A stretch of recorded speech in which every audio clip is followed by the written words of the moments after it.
Dieu fait ce qu'il veut quand il veut à tout le monde. Il est souverain.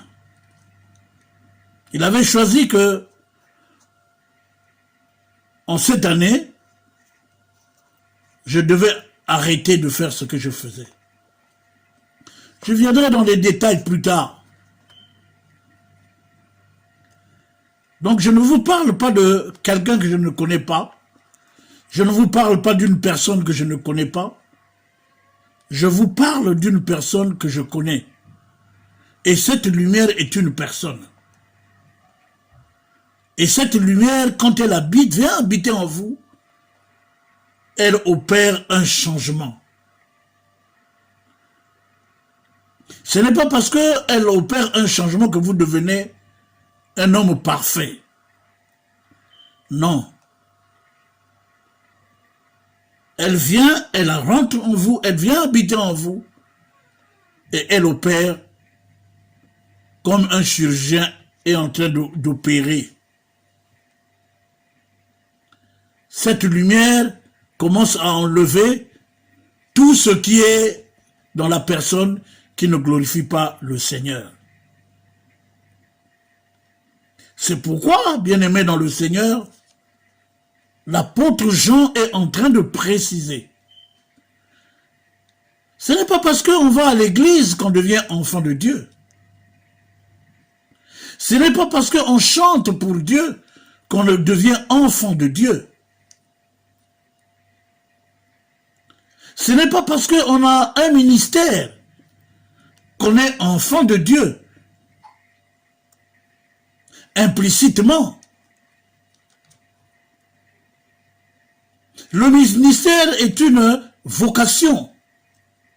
C'est un don que Dieu donne par grâce. Mais cela ne fait pas de vous un enfant de Dieu.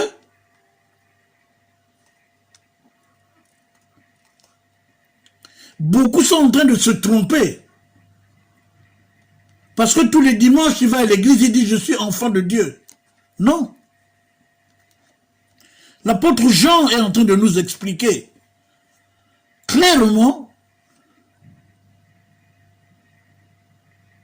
lui qui a vécu avec Jésus, lui qui a dormi avec Jésus, lui qui a vu des foules et des foules venir vers Jésus de Nazareth, lui qui a été avec Jésus jusqu'à la fin.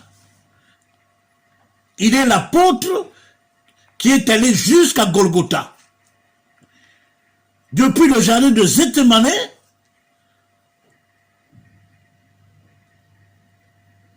où il était avec son maître, le Seigneur de gloire Jésus de Nazareth. Toutes ces étapes, il l'a suivi. Il a suivi, pourquoi? Parce qu'il l'aimait beaucoup. Il aimait son maître. Parce qu'il obéissait à son maître. Et tout cela ne venait pas comme une baguette magique. C'est parce qu'il était convaincu que cet homme-là n'était pas comme tout le monde. Parce qu'il voyait que ce que cet homme-là faisait ne pouvait que venir de Dieu. Donc il est Dieu.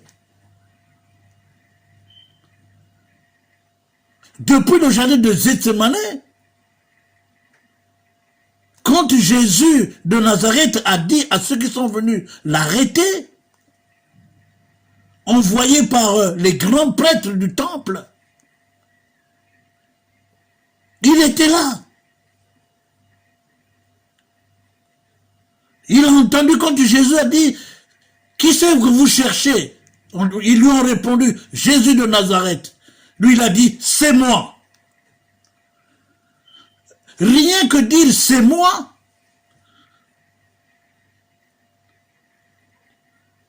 à ceux qui étaient venus l'arrêter, la Bible dit, ce souffle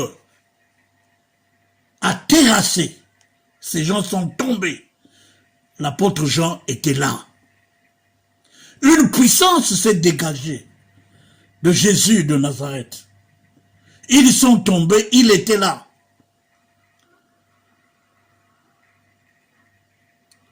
Ensuite, il l'a suivi.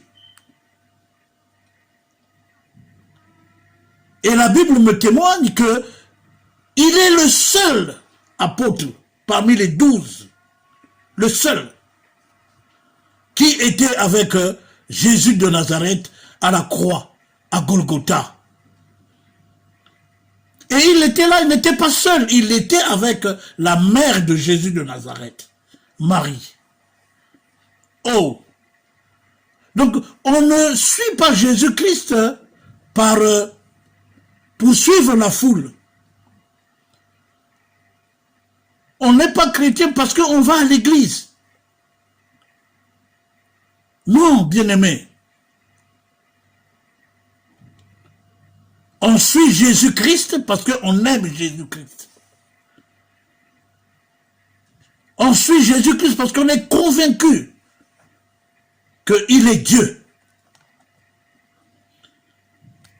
Et il est Dieu, pourquoi? Parce que c'est lui qui a la solution de tous tes problèmes, de tous nos problèmes. Il a la solution. Jean l'a suivi jusqu'à la croix. Jean n'a pas eu peur qu'il soit arrêté. Les autres se sont dispersés, ils ont fui.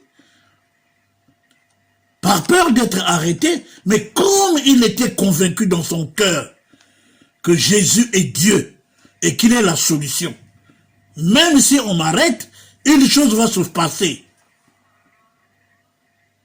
Parce qu'il a vu. Aujourd'hui, on ne peut pas s'appeler chrétien.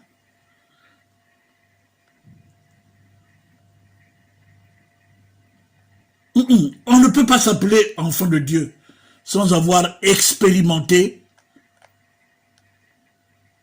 la visitation de Jésus. Il est la lumière. Et cette lumière doit venir te visiter. Quand tu ouvres ton cœur, quand tu acceptes de le recevoir librement, cette lumière vient en toi pour te visiter. Et cette lumière ne t'apporte que du bien. Mais il faut que ton cœur soit disposé à recevoir cette lumière. C'est pourquoi il insiste. Mais à tous ceux qui l'ont reçu, il y a des gens qui refusent cette lumière jusqu'à aujourd'hui. Ils refusent.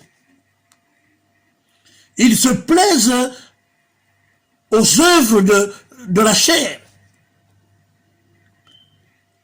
Ils refusent que cette lumière vienne en eux.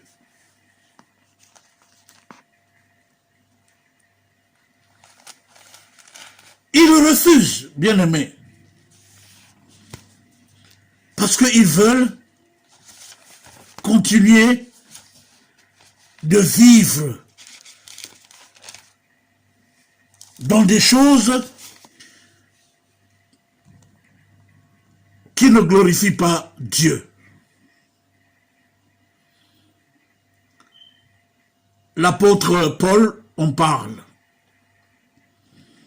S'adressant aux Galatiens, l'apôtre Paul dit, à partir du verset 17,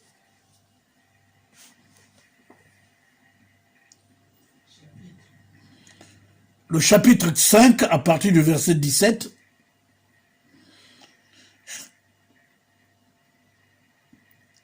car la chair a des désirs contraires à ceux de l'esprit, et l'esprit en a de contraires à ceux de la chair. Ils sont opposés entre eux, afin que vous ne fassiez point ce que vous voudriez. Si vous êtes conduit par l'esprit, vous n'êtes point sous la loi. Or, les œuvres de la chair sont évidentes. Ce sont la débauche, l'impureté, le dérèglement, l'idolâtrie, la magie, les rivalités, les querelles, les jalousies, les animosités, les disputes, les divisions, les sectes, l'envie, l'ivrognerie, les excès de table et les choses semblables. L'apôtre Paul dit, par révélation, je vous dis d'avance, comme je l'ai déjà dit, que ceux qui commettent de telles choses n'hériteront point le royaume de Dieu. Oh! L'apôtre Paul qui a reçu l'évangile, non parce qu'il est allé étudier quelque part, chose qui n'est pas interdite d'aller étudier, d'aller dans les écoles de théologie, pour suivre des cours de théologie, c'est pas interdit.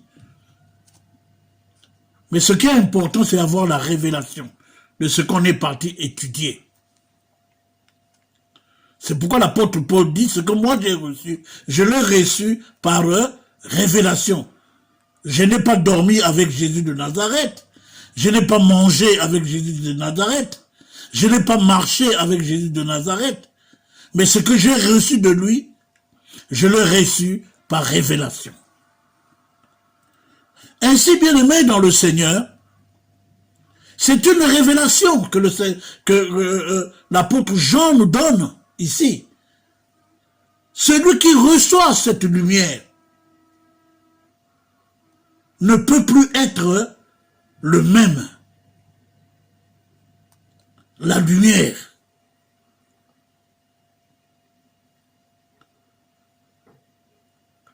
Quand nous recevons cette lumière dans notre vie, bien-aimés, les choses changent.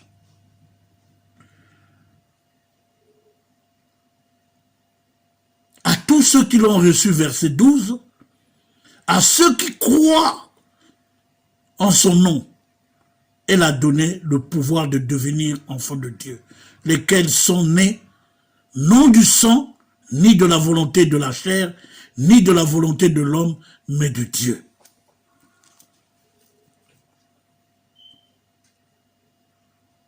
Cette lumière bien-aimée dans le Seigneur, nous allons l'étudier plus tard. Aujourd'hui, c'est une introduction sur